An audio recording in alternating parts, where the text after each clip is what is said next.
छठी JPSC को लेकर लगातार कई सवाल खड़े किए गए। पहले जहां परीक्षा को स्थगित करने को लेकर अभ्यर्थी परेशान थे, वहीं अब छठी जेपीएससी की जब परीक्षाएं चल रही हैं तो इसमें कई परेशानी सामने आ रही है छात्रों को। उनको कई तरह की परेशानी क्या हुआ, हो क्या रहा सेंटर में?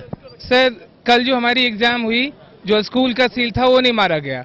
आज नया इसमें लाया गया कि आज स्कूल का है ना सील मारा जा रहा था। हम लोग का फर्स्ट पेपर जो हो उसमें लेफ्ट हैंड थंब लेना था, वो भी नहीं लिया गया, है ना। आज अब फिर बाद में क्या हुआ, एग्जामिनेशन के बाद जब कॉपी चला गया उसके बाद फिर से क्या किया जाता है, हम है ना इंप्रेशन लिया जाता है। कितनी देर में ये सारी वापस आए आप लोगों के पास दोबारा? ये तो हमारा क्या, पहला पेपर खत्म हुआ 3 घंटे के बाद सेकंड सिटिंग में लिया गया है। और पहला जो पेपर हुआ, फर्स्ट पेपर सेकंड पेपर, उसमें स्कूल का सील भी नहीं मारा गया था, विदाउट सील। आप लोगों ने आवाज भी उठाई होगी अंदर का फिर माहौल क्या हुआ? सर, आवाज उठाने का जो बात है, हम लोगों ने बोला वहाँ पे सर इसमें लिखा हुआ थंब तो मैंडेटरी होता है, लेकिन कहा नहीं, वो बोला गया कि इंस्ट्रक्शन आया जेपीएससी से, अगर कुछ मिस्टेक होती है बच्चे से तब इसको कराना है।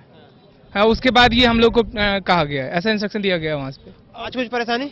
और दूसरी बात ये है कि जो लोग हैं ना, जो एग्जामिनर वगैरह हैं, वो मोबाइल फोन यूज कर रहे हैं, कोई उस पर रोक टोक नहीं है। आप किसी का मतलब कुछ भी मतलब इंटरनेट भी वहाँ पर यूज कर रहे हैं, हो सकता है किसी को क्वेश्चन पेपर भी वो लोग सोल्यूशन भी दे रहे हैं। यहाँ पर आप लोगों को पता है कि 40 नंबर ऑब्जेक्टिव टाइप का है। ऑब्जेक्टिव टाइप में तो आसानी से आदमी बता सकता है, तो सबसे इसका कोई इंस्ट्रक्शन नहीं दिया गया यहाँ पर एग्जामिनर्स को कि आप मोबाइल फोन प्रतिबंधित हो। थंब के विवाद आपके साथ भी हुआ? थंब का विवाद तो था, लेकिन उसका तो कोई वो नहीं है। हाँ, मजिस्ट्रेट साहब उसका लिख के दिए नहीं है। हाँ, वो तो था ही, खैर वो तो था। क्या परेशानी है और आप लोगों को अब तक लिखने के दौरान? मुद्दा ये है कि जो सिग्नेचर वाला बात है, जो स्तंभ वाला बात है, वो तो इंस्ट्रक्शन दिया गया जेपीएससी की तरफ से कि जिसने डॉक्यूमेंट नहीं लाया जाए, कोई फोटो नहीं आ रहा, उसके लिए थंब इम्प्रेशन है।